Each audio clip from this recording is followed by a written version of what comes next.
Olá, está no ar para todo o Brasil, MP Cidadão, o Ministério Público mais perto de você. E no programa de hoje, nós vamos falar sobre direito empresarial. Para debater o assunto, nós convidamos os doutores Márcio Guimarães e Marcos Alves, que são promotores de justiça e titulares da primeira e segunda Promotoria de Justiça de Massas Falidas da capital, respectivamente, aqui do Rio de Janeiro. Sejam bem-vindos. Eu queria começar aqui, doutor Márcio. Doutor Márcio, como o direito empresarial se dá no âmbito do Ministério Público? José Fernandes, a função do Ministério Público ela está prevista na Constituição da República. E na Constituição nós temos sempre que defender a ordem econômica, a ordem pública, que se traduz na nossa atividade específica nas promotorias de falências e recuperações de empresas, na fiscalização, na atuação do Ministério Público, não só o que chamamos de custos lés, identificando todos os atos do processo, como também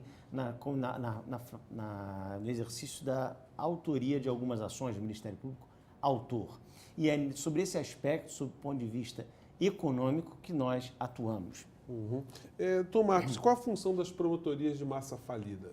Como o doutor Márcio já explicitou, a atuação do Ministério Público no meio empresarial é a fiscalização desses processos. O processo de falência e o de recuperação judicial, que é o processo sucedâneo da antiga concordata. Basicamente, nós fiscalizamos a legalidade desses processos e verificamos a existência ou não de fraudes perpetradas pelos administradores dessas empresas. Eu perguntei isso, doutor Márcio, porque o telespectador ele pode ficar assim com essa interrogação, né? O que tem a ver o Ministério Público com uma questão que diz respeito a direito privado, né? A pessoas ali que não empreenderam bem ou que mesmo empreendendo bem tiveram ali a má sorte de ter uma crise econômica, enfim. Então, que interesses o Ministério Público estaria tutelando nessa história? O MP Cidadão, esse programa, ele tem esse objetivo duplo, né? Não só do público especializado, mas também o telespectador leigo na acepção da palavra.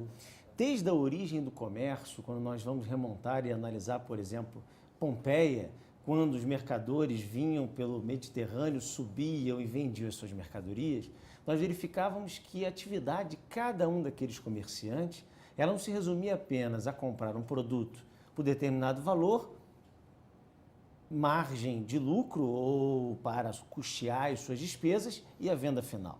Eram eles os indutores, eram eles os agentes econômicos de desenvolvimento de uma cidade. E nos dias atuais isso se repete. Nós temos exemplos modernos, como hoje em dia, um estabelecimento não é mais físico. Temos vários estabelecimentos virtuais. Hoje, aquele empreendedor, seja individual ou coletivo, uma sociedade, ele é um agente econômico. Como agente econômico, ele é o responsável pela geração de riquezas, pela geração de empregos, pela geração de tributos, arrecadação de tributos. Principalmente no momento atual, em que passa o nosso país e o nosso estado do Rio de Janeiro. Precisamos muito do ingresso de recursos. E os recursos para custear as despesas, as necessidades básicas, públicas, vêm da geração de riquezas, que só o empreendedor faz. Então, essa função, essa visão empresarial econômica, função econômica social, é que é tutelada pelo Ministério Público de Massas Falidas no âmbito empresarial. E colocaria, além disso, um dado interessante para acesso ao público, não só ao público jurídico, mas o cidadão comum, é que há um grande interesse na tutela da forma de pagamento do passivo nas falências. O Ministério Público é diretamente responsável pela fiscalização da lista de pagamentos. Exemplo, o primeiro credor daquela massa falida a receber é o trabalhista. Então, essa fiscalização é importantíssima, porque é um valor devido ao trabalhador que serve para que ele se sustente até conseguir um novo emprego. E esse ativo, às vezes, que está alocado na massa é pequeno, porque exatamente houve a falência, não gera riqueza, não tem esse volume de valores. Essa é uma tutela importantíssima, porque a lista de pagamentos é um rol taxativo. Não pode haver inversão no pagamento dos credores. A gente tem que seguir uma lista específica da lei. Quando a gente aprende, né, que o Ministério Público é fiscal da lei, inclusive nesse momento essa função ela fica muito mais evidente, né, doutor Márcio? Agora, o Ministério Público ele funciona também como uma espécie de garantidor dessa ordem legal. Como o doutor Marcos disse, olha, existe uma priorização, né, nessa dívida ou no pagamento de determinados créditos, e os créditos trabalhistas eles estão ali no topo dessa hierarquia, né? Então o Ministério Público ele acaba sendo um garantidor também de que o processo está indo bem. Esses dois tópicos são muito interessantes. Falamos de trabalhador e em crédito. Então a função, quando exerce a fiscalização da lei, a fiscalização do processo, não é do credor e nem o trabalhador especificamente, mas em si do crédito trabalhista, do crédito em geral.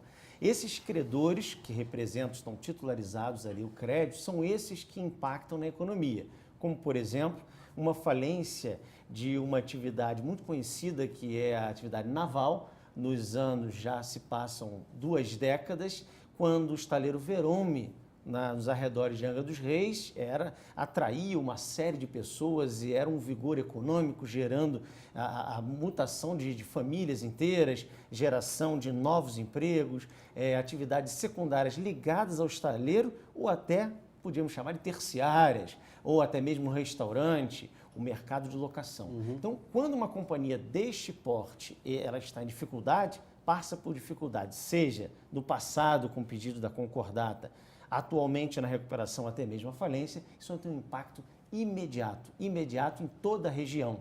E nós vimos nesses 20 anos, foi quando mais ou menos eu ingressei no Ministério Público, e uma das primeiras designações foi Angra dos Reis, o índice de criminalidade aumentando de forma vertiginosa. Uma coisa incrível. Quer dizer, dá para estabelecer uma relação direta, então, entre desemprego, atividade econômica em decréscimo e aumento da criminalidade. Nós vimos o que passou o Rio de Janeiro nos anos 2007, 2008, 2009, anos dourados, e o que passa hoje.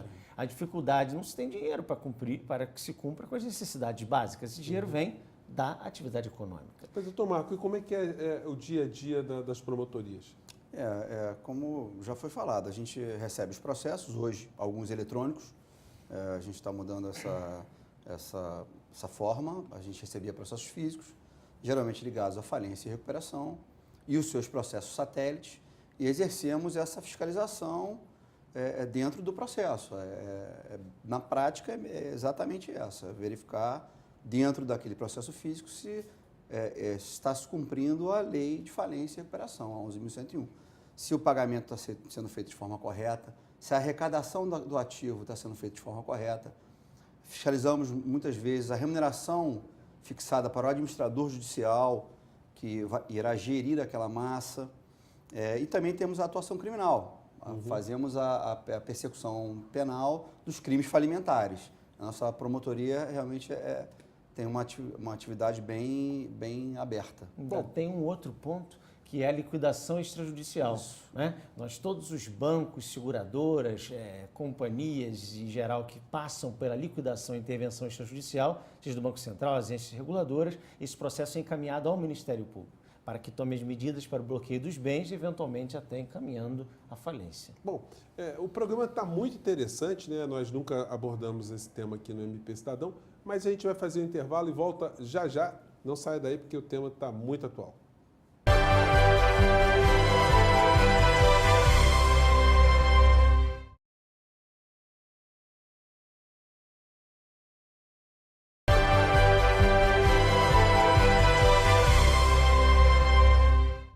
E nós estamos de volta com o MP Cidadão e o nosso tema de hoje é o direito empresarial. A gente abordou várias questões no bloco anterior e nesse bloco aqui eu gostaria de começar com o doutor Márcio falando de recuperação judicial.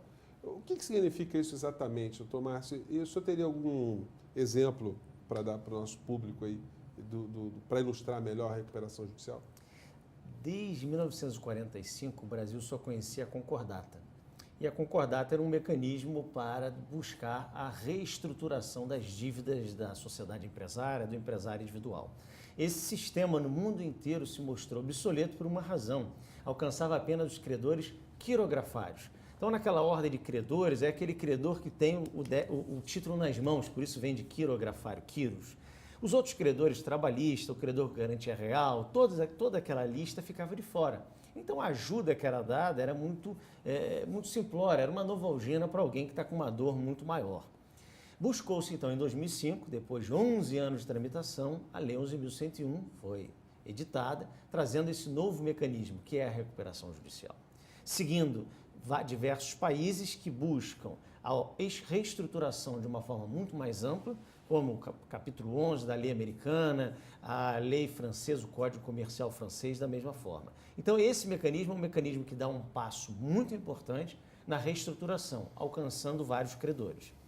Mas é verdade que hoje estamos diante de um novo desafio, porque apenas 10% das sociedades que ingressam em recuperação judicial conseguem realmente ter êxito. Esse remédio também não está sendo muito eficaz, porque 90% dos pacientes estão aí morrendo. Algo deve ser feito.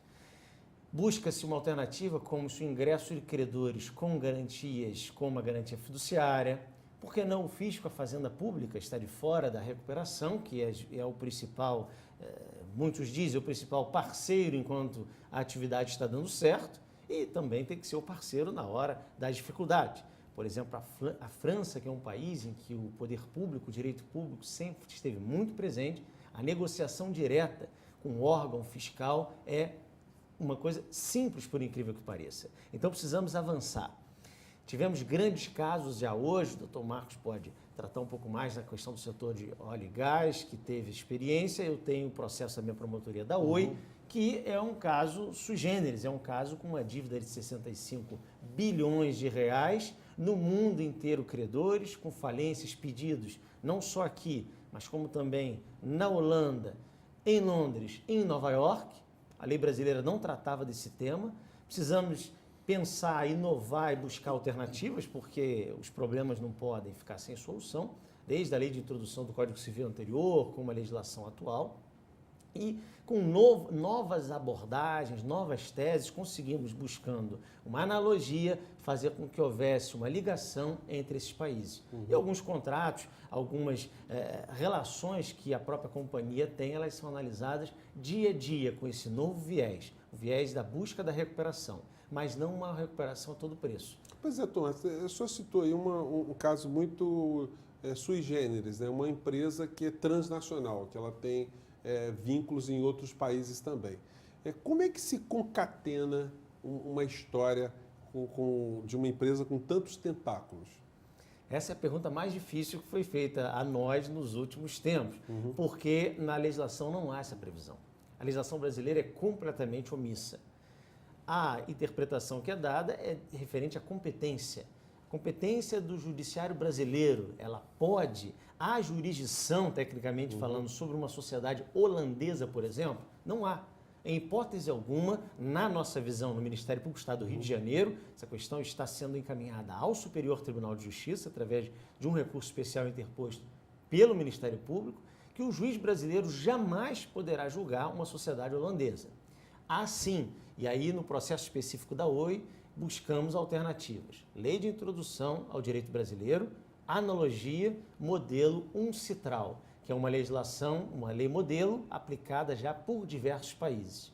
Por exemplo, o projeto Código Comercial vai contemplar, um projeto que está em anteprojeto ainda no Ministério da Fazenda, trata dessa legislação. O que se faz? Concede-se a recuperação aqui, pede-se também na Holanda, em Londres e em Nova York. Depois de concedida todas elas, o Brasil é o processo principal que faz um protocolo de insolvência com os outros países, cada um tem um administrador e aí estabelece o mecanismo de trabalho. Assim foi feito até então, está ocorrendo no processo da Oi. Mas, então, Marcos, o propósito da recuperação judicial, no fundo, então, é resguardar o máximo de direitos do cidadão na ponta? Eu vou voltar um pouquinho antes, só para esclarecer um ponto que eu acho importante para o cidadão, já que o nosso programa é MP Cidadão. O nosso processo anterior à concordata, ela tinha um viés muito mais judicial. O juiz tinha poder de decidir todas as etapas do processo. Hoje a gente migrou para um processo, a recuperação, que ela tem um viés mais contratual. Então há poder na mão do credor. Por isso que é importante para o cidadão que é credor trabalhista de uma grande empresa em recuperação habilitar seu crédito, ter seu crédito reconhecido no processo por meio da habilitação ou reconhecimento pelo AJ administrativamente ou habilitação judicial, para que ele faça parte da Assembleia Geral, da Assembleia de Credores. Quer dizer, ele E esteja possa sempre a par, né? Não, ele vai ter poder de votar no plano de reestruturação. Isso é importante porque o cidadão pode falar, eu sou um credor trabalhista e tenho apenas um crédito de 10 mil reais ou 5 mil reais. É importante que ele se habilite, porque o voto dele conta por cabeça também, não só pelo valor do crédito. Então, é importantíssimo que ele constitua um advogado, aí é necessário porque não está fora, não está nas exceções que ele pode demandar, né, pessoalmente, e habilite o seu crédito para poder votar no processo de recuperação, justamente por esse viés contratual. Os credores, que resolverão a forma de reestruturação daquela empresa, do ponto de vista do conteúdo, a legalidade, a existência de fraude, essa fiscalização cabe ao Ministério Público e ao juiz presidente do processo. Marcos, o doutor Márcio ele citou no bloco anterior a questão de problemas, né, de recuperação judicial na área da telefonia, né, e na área de petróleo e gás. Sim, né? Essas diferenças da atividade econômica, elas influenciam também no modelo de recuperação que é pactuado? Não, acho que depende da crise econômica de cada setor no momento no país. Nosso hoje, do Rio de Janeiro, é flagrantemente o setor de óleo e gás, que está numa crise tremenda depois do escândalo da Petrobras. Todas as sociedades empresárias que prestavam serviços, de alguma forma eram ligadas à Petrobras, elas estão entrando com recuperação ou estão falindo. Eu mesmo, na minha promotoria, tenho 2 exemplos clássicos. Um, que era uma que construía oleoduto, gasoduto, na verdade, recontratada pela Petrobras para escoamento de gás. E uma outra que fazia pintura, apenas pintura de casco de navio, plataforma, rebocador. As duas entraram em recuperação. A que construía o oleoduto ou o gasoduto já quebrou. Não conseguiu se reestruturar, porque a maioria dos valores recebidos vinham de um contrato da Petrobras que simplesmente cessou por conta do escândalo do Petrolão. E a que faz pintura compressiva de cascos está tendo que mudar o seu objeto social, locar os seus compressores a outras empresas da área para poder sobreviver. Quer dizer, é uma crise econômica setorizada aqui, mas também mundial, porque o petróleo está em crise. Pois é, doutor Márcio, e nós sabemos que tem muitas empreiteiras, né, que acabaram se envolvendo, ou elas foram agentes corruptoras desses escândalos todos que a gente está vendo no Brasil. Essas empresas, elas podem também se utilizar do instrumento da recuperação judicial para se reorganizar enquanto empresas? O fato de elas terem tido ali uma participação em atividades delituosas, isso aí exclui essas empresas do rol da recuperação judicial? Tem uma frase muito importante do professor francês que ele diz: vamos distinguir a sorte da empresa do homem. Sorte de l'homme de l'entreprise. Então, o homem que está por trás é um e a empresa, a atividade econômica é outra. A gente não pode, isso é muito importante, condenar uma empresa, uma atividade, porque houve corrupção de uma ou de outra pessoa, houve mal feito por uma ou outra pessoa. Então, a licitação, ela foi mal feita, não sei, a atividade não foi muito bem, mas aqueles que estão por trás devem ser punidos. A própria companhia, ela tem o direito, pelo que ela representa, todos os empregados envolvidos, de pedir sim a recuperação. A gente tem o exemplo da Galvão Engenharia, que foi uma delas que pediu. Teve o exemplo da Delta um pouco mais adiante, foi outro exemplo, que foi um exemplo muito bom, foi uma recuperação de sucesso, todos os credores trabalhistas pagos, todos os tributos pagos. Por quê? Houve um desvio ou outro praticado pelo empreendedor, aquele que estava por trás, gerindo, que inclusive mas se afastou da direção da Delta. Mas não podemos condenar a sociedade e fazer com que toda aquela célula geradora de riquezas, ela desapareça. Pois é, nesse particular, doutor Marcos, como é que fica a responsabilidade pessoal dos gestores? Então, é necessário que a gente esclareça um ponto. A falência, o processo de falência, a execução, concursal, ela é um processo legal. Ela existe justamente para sanear o meio empresarial. Quando uma sociedade empresária vai mal e não se pode manter mais no meio empresarial, é necessário que ela se retire. E o processo é a falência. A gente tem que distinguir aí a falência em que houve uma má gestão natural ou que sofreu uma crise da gestão fraudulenta. Na hora da gestão fraudulenta, sim, aí o Ministério Público entrará em cena para buscar a responsabilização desse gestor que agiu fraudulentamente, usando a pessoa jurídica para cometer fraudes, desvio de bens, omissão de valores e uma série de outros que estão no rol da lei, inclusive tipificados como crimes falimentares. Olha, o programa está muito bacana, a gente está abordando questões muito atuais, mas a gente vai fazer agora um pequeno intervalo e a gente volta já já com o MP Cidadão. Não saia daí.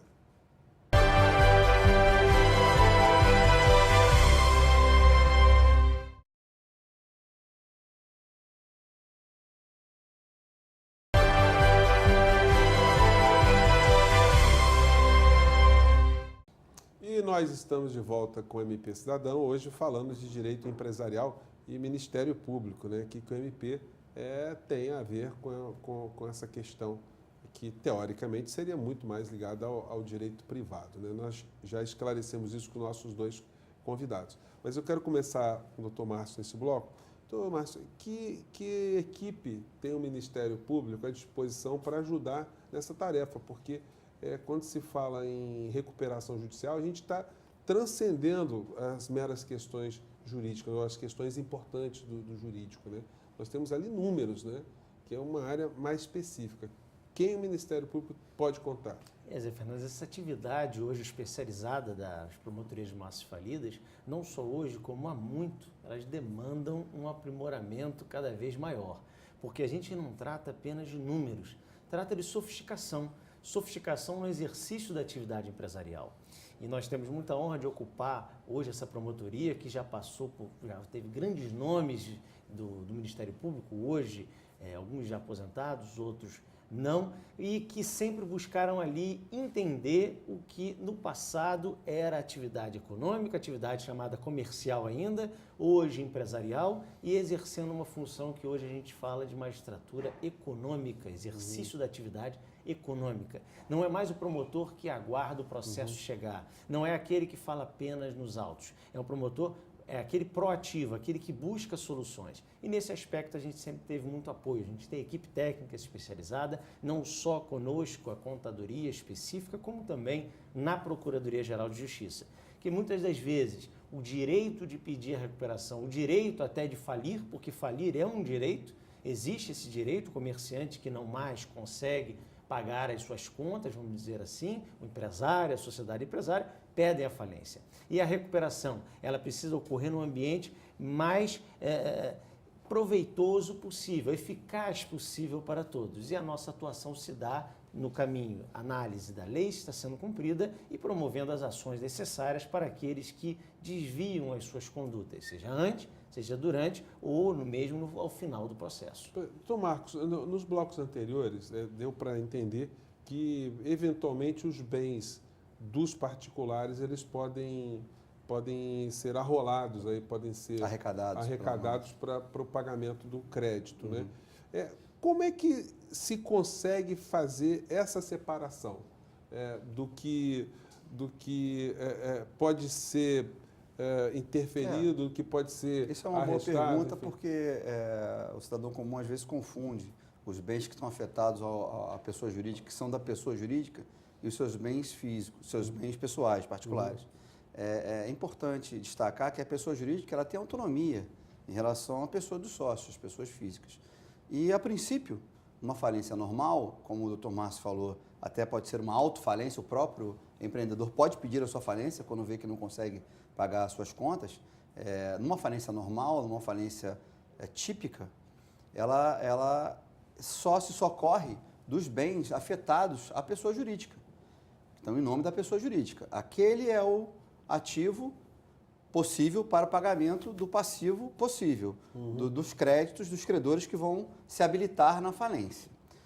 No caso de falências atípicas, ou seja, em que o Ministério Público vislumbra alguma fraude, e aí a gente vai buscar isso com uma ação pessoal de responsabilidade do sócio, quando você identifica o ato específico de desvio de bem, por exemplo, ou até se utilizar da desconsideração da personalidade jurídica, você busca os bens, sim, particulares desses sócios que atuaram fraudando aquela pessoa jurídica que eles mesmos criaram. Nesse aspecto, doutor Marcos, o que se faz? O MP, ele abre uma ação penal apartada? Não. Existe a ação civil de responsabilidade que busca reparar a massa daquele ato específico identificado, e existe a ação penal que é um outro viés, que é para você conseguir condená-lo com a pena específica da... Desde que se prove dolo. Isso, são duas ações distintas. Você promove a denúncia,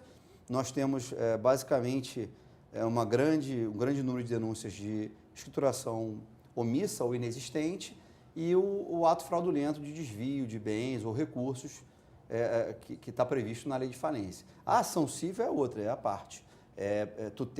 Visa a reparação daquele ato fraudulento para conseguir arrecadar o ativo, aí sim, particular do sócio, para que venha fazer frente às dívidas da massa. E esse aspecto é importante para que fique bem claro, aquele empreendedor que exerce a sua atividade de forma honesta, que nós acreditamos que realmente eles representam a maioria, eles devem ter em mente que a falência e a recuperação judicial são instrumentos de benefício a eles, e não instrumentos repressivos, e podem contar com o Ministério Público no exercício efetivo dessa atividade. Bom, e com essa fala do Dr. Márcio, né, nós esperamos ter dado mais luz sobre o tema. O tema é um tema muito importante no Brasil, porque a grande massa de brasileiros, né, pensa em empreender. Alguns já chegaram a um sucesso muito grande, mas a crise econômica está fazendo muita gente repensar o que vai fazer com seus destinos. Mas eu agradeço muito a participação dos nossos convidados de hoje, os doutores Márcio Guimarães e Marcos Alves, ambos que são promotores de justiça e titulares da primeira e segunda Promotoria de Justiça de Massas Falidas da capital, respectivamente. O MP Cidadão fica por aqui, mas você pode acompanhar e mandar suas críticas pelas redes sociais, críticas e sugestões, e pelo e-mail que você está vendo aí na base do seu vídeo. A gente se encontra no nosso próximo MP Cidadão semana que vem. Um grande abraço e até lá.